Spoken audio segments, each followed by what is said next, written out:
నారాయణం నమస్కృత్య శంకరం చ జగద్గురుం కుర్తాళమఠయోగీశం మౌనస్వామినమాశ్రయే. జగన్నాథుడైన నారాయణునకు, జగద్గురువైన శంకరులకు, కుర్తాళ సిద్ధేశ్వరీపీఠ వ్యవస్థాపకులైన మౌనస్వామికి అంజలి ఘటిస్తూ ఉన్నాను. ఈ దసరాలకు ఈ సంవత్సరం తిరుపతిలోని శక్తిపీఠంలో కార్యక్రమాలు నిర్వహిస్తూ ఉన్నాము. దశమహావిద్యా దివ్యోత్సవాలు అనేటువంటి పేరుతో ఈ శాక్తేయమైనటువంటి సమావేశాలు, పూజలు అన్నీ కూడా జరుగుతూ ఉన్నాయి. వాటిల్లో ప్రధానంగా దశమహావిద్యలను ఎన్నుకోవటం ఎందుకు జరిగింది అని అంటే, పురాతన కాలం నుంచి కూడాను దుర్గాదేవి ధరించినటువంటి రూపాలుగా ప్రసిద్ధి వహించింది. అందుకే వీటికి దేవీ నవరాత్రులకు దుర్గా నవరాత్రులని కూడా పేరున్నది. ఇక్కడ కాళీపీఠం, శక్తిపీఠంలో కాళీదేవి ప్రధానమైనటువంటి దేవత. ఈ ప్రధానమైనటువంటి దేవతా సన్నిధిలో జరుగుతూ ఉన్నటువంటి కార్యక్రమాలు ఇవి. ఆరక్త జిహ్వాం వికటోగ్రదంష్ట్రాం శూన్యాంబరాం సుందర భీషణాంగీం కరత్రిశూలాం గళముండమాలాం కాళీం కరాళీం సతతం భజామి. మహాదేవత అయినటువంటి కాళీ అనేక రూపాలు ధరించింది అని చెప్పి మనకు కాళికా పురాణంలో కనిపిస్తుంది. ఆమె కృష్ణుడిలాగా విశ్వరూపాన్ని కూడా ధరించింది. అందుకే బృందావనంలో అయితే కృష్ణకాళి అని అంటారు. కృష్ణుడు కాళీ ఒకటే అని చెప్పి, అటువంటి దేవతా సన్నిధిలో జరుగుతూ ఉన్నటువంటి ఈ కార్యక్రమాలు దశమహావిద్యలనే ఎందుకు ఎన్నుకోవటం జరిగింది అని అంటే, అత్యంత ప్రధానమైనటువంటి దేవతలు. విష్ణుమూర్తి ఏ రకంగానైతే దశావతారాలు ధరించాడో అదే రకంగా దుర్గాదేవి కూడా 10 అవతారాలను ధరించింది. ఒకప్పుడు దుర్గముడనేటువంటి రాక్షసుడు దేవతలకు అజేయుడై లోకాలను పరిపాలిస్తూ హింసిస్తూ ఉంటే వాడి ధాటిని తట్టుకోలేక ఋషులు, దేవతలు దుర్గాదేవిని ప్రార్థించారు. ఆమె వాడితో చిరకాలం యుద్ధం చేసినట్టుగా పురాణాలలో కనిపిస్తుంది.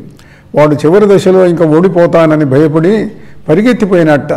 ఎటు పరిగెత్తుతున్నా ఆమె 10 దిక్కులలో 10 రూపాలు ధరించి వాడిని అడ్డుకొని సంహరించింది అని చెప్పి పురాణ కథ.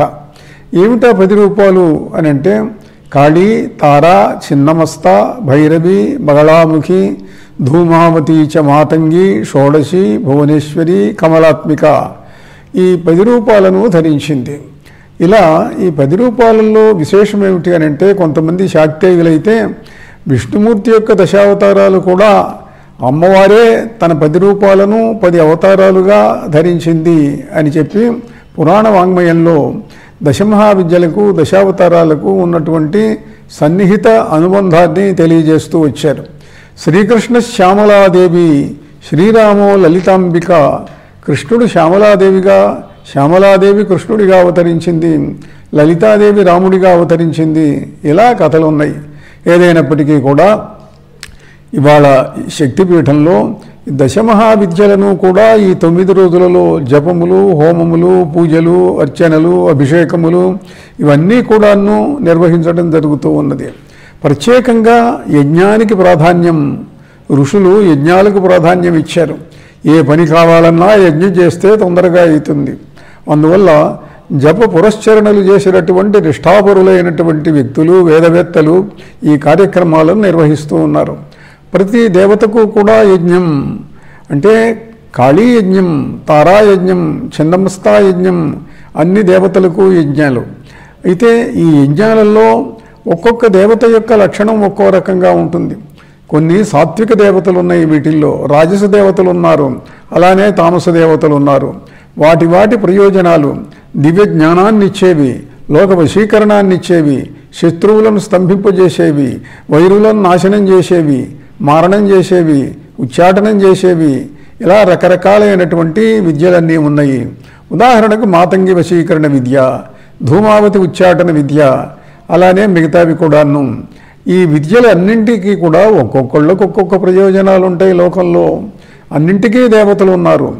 ఈ దశమహావిద్యా దేవతలు ఎవరికి ఏ పని కావాల్సి వచ్చినా, ఏ విజయం కావాల్సి వచ్చినా, శత్రువులను దూరం చేసుకోవాల్సి ఉన్నా, వ్యసనాలను పోగొట్టుకోవాలన్నా, ఐశ్వర్యం రావాలన్నా అన్నింటికీ కూడా ఈ దశమహావిద్యలు తోడ్పడతవి, వరాలను అనుగ్రహిస్తవి.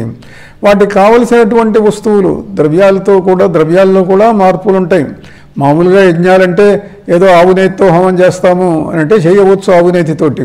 కానీ దేవత యొక్క గుణాన్ని బట్టి, మన అవసరాన్ని బట్టి వస్తువులను ఎంపిక చేసి ఆయా వస్తువులతోటి హోమాలు చేయటం జరుగుతుంది. అందువల్ల ప్రజలకు అనేక విధములైనటువంటి ప్రయోజనములు, సర్వ విధములైనటువంటి కామ్యములు తీరటానికి, దుష్టగ్రహ పీడా నివారణకు, శత్రు నివారణకు, వీటన్నింటికీ కూడాను ఈ దశమహావిద్యా హోమాలు బాగా పనికొస్తాయి. తర్వాత కొంతమంది దేవతలను చూడాలి, మాట్లాడాలి, దర్శనం చేసుకోవాలి, సాక్షాత్కారాన్ని పొందాలి అని అనుకుంటారు. చాలా మంచి కోరిక అది. ఇటువంటి వాటన్నింటినీ కూడా ఈ నవరాత్రులలో కనుక బాగా జపం చేస్తే, హోమం చేస్తే, ధ్యానాలు చేస్తే అమ్మవారి యొక్క అనుగ్రహం మరింతగా సిద్ధిస్తుంది. మామూలు రోజుల్లో కంటే కొన్ని వందల రెట్లు, వేల రెట్లు ఎక్కువ ఫలితాన్ని ఇస్తుంది సమయం. మంత్రానికి సమయం, స్థలం అన్నీ ప్రధానం. సమయం సరే, దేవీ నవరాత్రుల్లో ప్రతి క్షణము ప్రధానమే. అయితే నవరాత్రులు అన్నారు కదా, రాత్రులకు మరింత ప్రాధాన్యం. విశేషించి దివ్యక్షేత్రంలో జరిగేటువంటి ఫలితాలు చాలా ఎక్కువగా ఉంటాయి. శక్తిపీఠం ఇవాళ 2వ కుర్తాళంగా ప్రసిద్ధి చెందింది. వెంకటేశ్వర స్వామి సన్నిధిలో నిర్మించబడినటువంటి, ప్రతిష్ఠించబడిన ఈ శక్తిపీఠం ఇక్కడ ఉన్నటువంటి మరకత కాళీదేవి, అలాగే వివిధములైనటువంటి దేవతలు, ఈ తారా, చిన్నమస్తా మొదలైన దేవతలు, వీళ్ళందరూ కూడాను ఎంతో శక్తితోటి, అనుగ్రహంతో ఇక్కడ అవతరించి భక్తుల యొక్క కామ్యములను సిద్ధింపజేస్తూ ఉన్నారు. కనుక ఈ కార్యక్రమాలలో అందరూ కూడా పాల్గొని యజ్ఞాలు చేసుకోండి, యజ్ఞాలు చేయించుకోండి, జపములు చేయండి, హోమములు చేయండి, అర్చనలు చేయండి. వీటన్నింటి వల్ల దివ్యమైన, భవ్యమైన, అంతకుముందు ఊహించని నవ్యమైన ఫలితాలను పొందగలుగుతారు. మీ కార్య సిద్ధి జరుగుతుంది. అటువంటి ఈ కార్యక్రమాలన్నింటిలో కూడా అందరూ పాల్గొందురుగాక. పరమేశ్వరి అయినటువంటి కాళీదేవి యొక్క దివ్యానుగ్రహాన్ని, దశమహావిద్యాదేవతల యొక్క కరుణను పొందుదురుగాక. శుభమస్తు. నారాయణ నారాయణ.